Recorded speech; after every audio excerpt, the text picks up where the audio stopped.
Alors salut tout le monde, petit tuto Link to SQL sous C# Visual Studio. Donc ici dans un projet console, j'ai créé une base de données contenant une table personne que voici. Elle a un identifiant, un nom, un prénom et une adresse.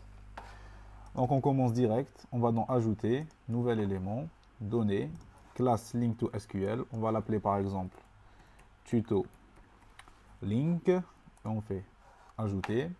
Une fois qu'elle s'ouvre, on peut drag and drop nos tables de la base de données vers l'écran. On sauvegarde. Et on a notre fichier ici qui représente toutes les méthodes concernant notre table de la base de données. Notre table qui est ici personne. Donc pour manipuler cette table, c'est très simple. On a ce qu'on appelle dans une base de données une chaîne de connexion. On peut retrouver juste ici.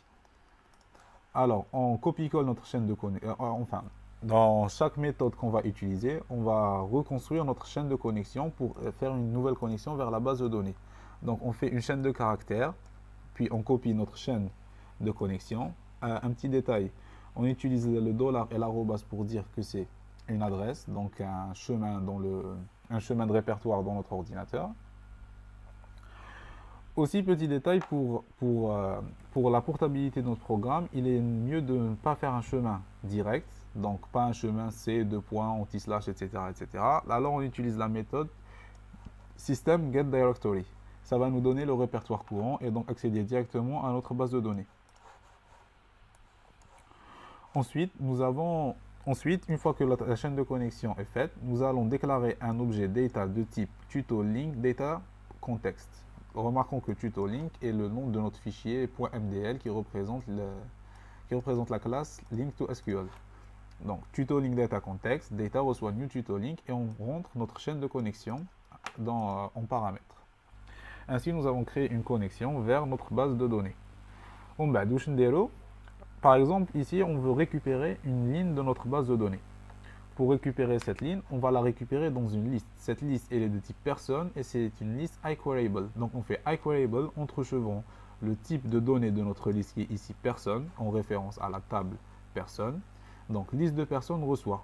Ici, nous avons une syntaxe qui ressemble un peu au langage SQL. Donc from per in data.person, donc pour per, donc personne, de data.person, donc de la table personne dans data, donc dans notre base de données. Quand l'identifiant est égal à l'identifiant qu'on entre, on sélectionne personne. Donc chaque ligne dans table de données où l'identifiant est égal à celui qu'on demande, cet élément sera sélectionné. Et puisque l'identifiant est unique, il n'y aura qu'un seul élément à sélectionner, bien sûr. Ensuite, pour parcourir notre liste, donc liste de personnes, nous utilisons une boucle for each. Donc for each, variable personne in list personne, on effectue ce traitement-là. Donc pour récupérer, on fait une chaîne de connexion, on se connecte à nos données, puis on récupère la donnée dans une liste iQueryable de type de notre tableau, comme montré ici. Maintenant, par exemple, nous voulons, au lieu de récupérer une donnée, la modifier, donc écrire dans notre base de données, par exemple. Donc, pour écrire dans notre base de données, c'est très simple. À chaque fois, dans une nouvelle méthode, on refait les deux premières instructions, donc notre chaîne de connexion, puis la création de l'objet data. Et ici, on fait la même chose. iQueryable, personne, list person, from person là, quand ici, par exemple, l'adresse de la personne est égale à l'adresse qu'on entre, on sélectionne cette personne. Ici, nous faisons une sélection multiple, c'est-à-dire que notre liste peut contenir plusieurs éléments, vu que l'adresse peut ne pas être unique. Puis ensuite, avec une boucle for each, nous effectuons la modification, et pour mettre à jour notre base de données, on fait data, qui réfère à l'objet data context, data.submit changes. Cela va faire une mise à jour de nos tables de la base de données avec les nouvelles modifications. Donc nous avons vu comment lire, comment modifier.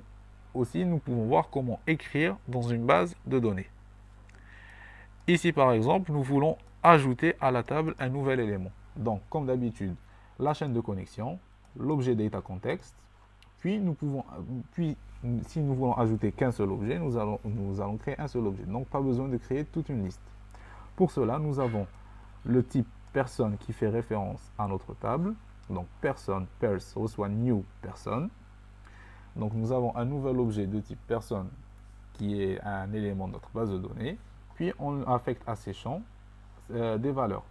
Ici par exemple nom, prénom et adresse. Une fois cela fait, nous faisons data.person.insert onSubmitPers, c'est-à-dire que nous ajoutons l'objet pers vers la base de données. Puis encore une fois, on fait submitChange pour mettre à jour la base de données. Ici, on peut voir pers comme étant un buffer de type personne. C'est-à-dire nous allouons un objet de type personne pour lui affecter de nouvelles valeurs et mettre à jour avec la base de données. Enfin, pour la suppression, c'est aussi simple. On fait encore une fois notre chaîne de connexion, notre objet de type dataContext. Puis, cette fois, puisqu'on veut supprimer qu'un seul élément, encore une fois, pas besoin de faire toute une liste, nous allons juste déclarer person.pers et pour récupérer, nous allons utiliser le même code d'auparavant qui ressemble au langage SQL. Sauf que cette fois, vu que nous voulons récupérer qu'un seul élément et nous sommes sûrs que notre liste contiendra un seul élément, on rajoute la méthode first or default. Ça veut dire le premier élément à la liste. Donc ici, le compilateur va créer toute une liste où il y aura l'identifiant qui est égal à l'identifiant, puis il va prendre uniquement le premier élément pour le mettre dans l'objet pers de type personne. Enfin, on fait data.person.delete onSubmitPerson, donc supprimer personne de notre table de données, et on fait la mise à jour de notre base de données.